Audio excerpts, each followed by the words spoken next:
about 10 days ago, or 2 weeks ago when it started, you're watching the Egyptians take out their president. But is that really what's going on? See, I mean, you can't just accept what's on the surface. You can't just accept hook, line, and sinker whatever the mainstream media is talking about. And I'm here to tell you really what's going on. And just in the form of the questions you should be asking. In other words, why should you believe that it was an internet revolution? That it was all due to the fact that people were using social networking and Facebook and Twitter and all of this to get people out on the street and remove a dictator, or to just protest whatever government regime was involved. And now that they have this going on in Libya, Bahrain, Yemen, Saudi Arabia, and wherever else it is, okay?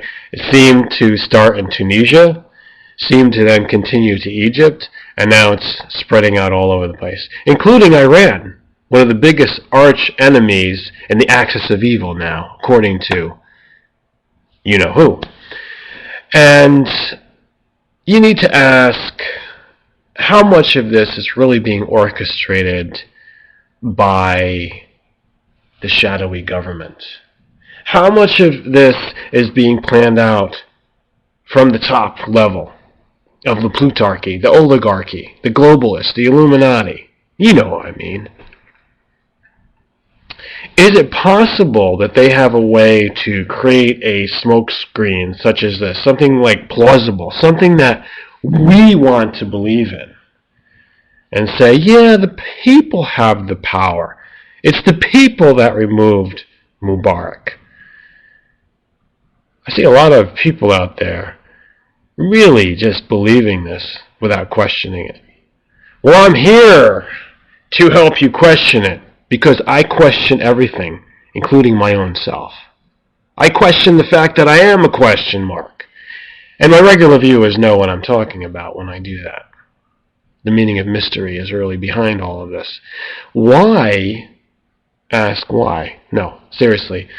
If a media organ wants to tell us, almost all the hype, this big free-for-all of videos is taking place. I mean, there is so much material right now coming out of the so-called Middle East, out of the so-called Islamic world. Just violent stuff, out on the streets, protests. How do we know what we're looking at? You know, I mean, not that I really just have to accept it if it comes out of CNN or Fox News or the like. How do we know when we're looking at a video that's getting 1 million views, it looks like blood on the ground, but it could be ketchup? And anyone can be misleading us for their own objectives. So we question it. I mean, shouldn't we? Why should we believe everything we see and what it's trying to lead us to believe? Is that the point about video? Just to use it to mislead or deceive people?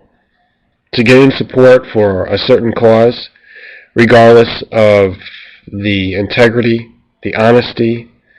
Is it real, is what I'm asking. And that's what I started out with more than 4 years ago.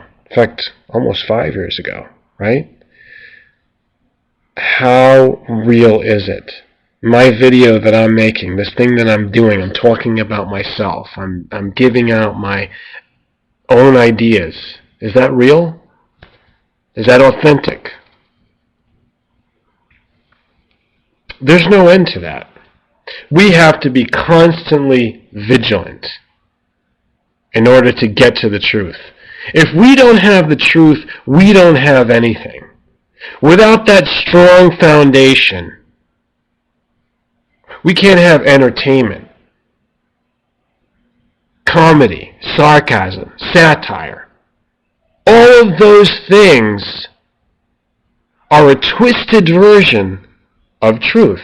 And they're fine, as long as we want to have a laugh, unwind, poke some fun, and say, Gosh, I'm glad that isn't me.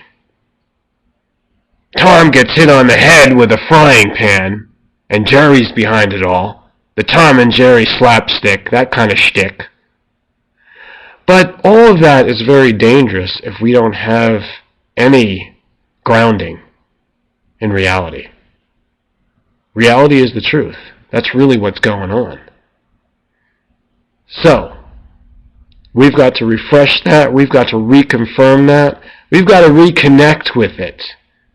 We've got to reality. I'm not talking about the reality shows on TV, because as everybody knows, that's not reality. We need a reality show to set the standard, and there is none.